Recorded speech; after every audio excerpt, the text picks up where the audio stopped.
السلام عليكم ورحمة الله وبركاته. حلقة النهاردة بتتكلم عن تفسير رؤية الحنة في المنام. زي ما اتفقنا اني بعمل على طول للمتزوجة وللعزباء وللحامل وللمطلقة وكمان للرجل. بسم الله. فسر ابن سيرين رؤية الحناء في المنام بانها علامة على الخير القادم والسرور، كما توحي بقرب تفريج الهم وفك الكرب، وهي من الرؤيا المحمودة التي تبشر بالخير، وقد تكون إشارة إلى النجاة من المكائد والمصائب في الحياة. كما عبر إنها قد تكون علامة على صلاح، ومن يرى الحناء في منامه حيث إنها تشير إلى البركة. تفسير حلم الحناء للرجل: قد انتشر بعض الأقاويل في رؤية الرجل نفسه يستعمل الحنة في تغيير لون لحيته، فمن التفسيرات إن هذه الرؤية توحي بأنه يسير على نهج السنة النبوية الشريفة، فكان الرسول صلى الله عليه وسلم من الصحابة يقومون بذلك. هناك تفسير للشاب الأعزب الذي يغير لون لحيته في منامه بالحناء إنه على قدر من التدين والصلاح والقرب من الله. أما هذا الذي يرى في منامه إنه يقوم بتغيير لون شعره بالحنة، فهذا يشير إلى إنه من المحتمل أن يتم خطبته بمن يحبها أو الزواج منها، وإن كانت حياته مضطرة يمكن أن يكون هذا الحلم تعبيرا عن استقامة حياته وإشارة إلى الرخاء والنجاح التي سيصيب حياته. أما تفسير رؤية الحنة في المنام للمرأة المطلقة، أما التعبيرات الخاصة برؤية المرأة فقد تحدد مما ترى في منامها، فمثلا إذا رأت إن قدميها ويديها مرسومة عليها حنة بشكل منظم، فقد تشير هذا الرؤية إلى أنها من المحتمل لها الزواج بشخص على قدر من الخلق والدين ومتيسر الحال. وإن كانت المرأة تشتكي من ألم ما أو مرض ما ورأت في منامها إنها تضع الحنة على قدميها، فيدل على شفائها بإذن الله. وإن كانت هذه المرأة الرائية في منامها إنها تضع الحنة على قدميها عزباء، فهذا إشارة إلى زواجها القريب بإذن الله.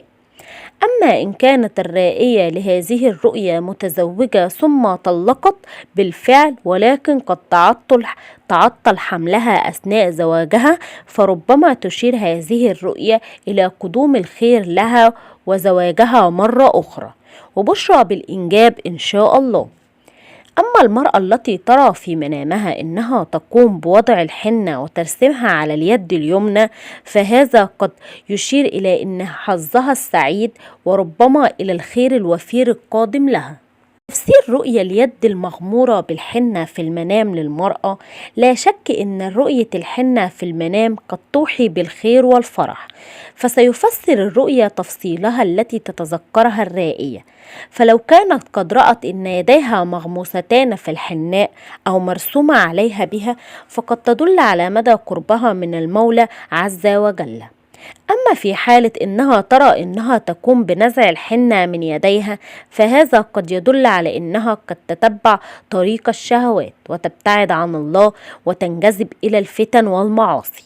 لهذا يجب أن تنتبه لما تفعله وتجنب الشبهات وارتكاب الفواحش، وتزداد إقبالها إلى الله وطريق الحق.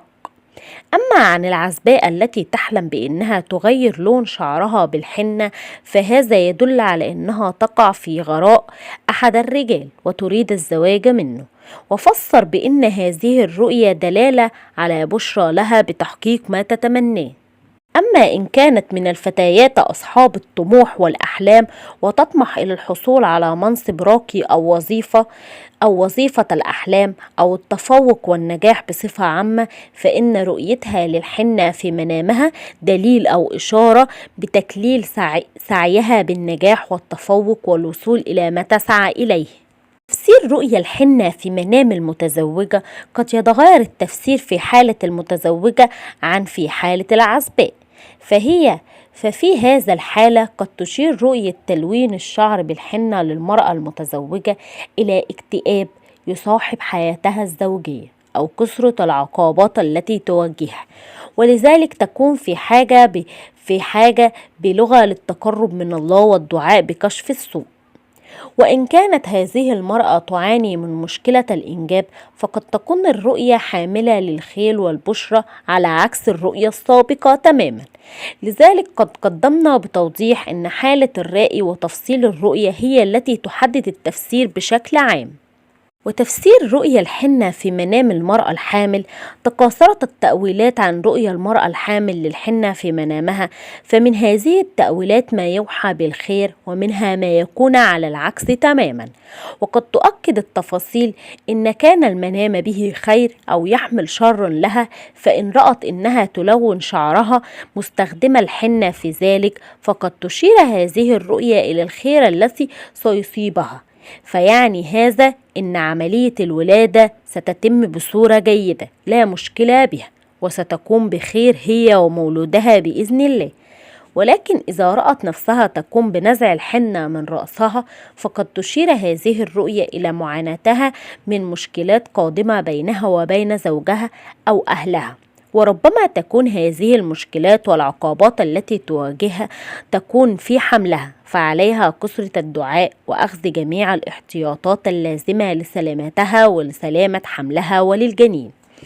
وهناك بعض الأقاويل عن الكميات المستخدمة من الحنة في المنام. وإذا رأت المرأة الحامل إنها تضع في المنام كمية هائلة من الحنة، فتشير هذه إلى إنها ستولد ذكر إن شاء الله تعالى. ولكن في رؤيتها لنفسها وهي ترفض وتأبي أن تنفش يديها وتزينها بالحنة، فإن رفضها هذه فسر المفسرين بأنها دلالة على غضبها وحزنها، وإنها ستلاقي مشاكل زوجية قد تكون ناتجة عن إهمالها لها أو المشكلات التي تتعلق بهذه القضية. بهذا نكون قد وفرنا لكم تفسير رؤيا الحنة في المنام. أتمنى الحلقة تنال إعجابكم.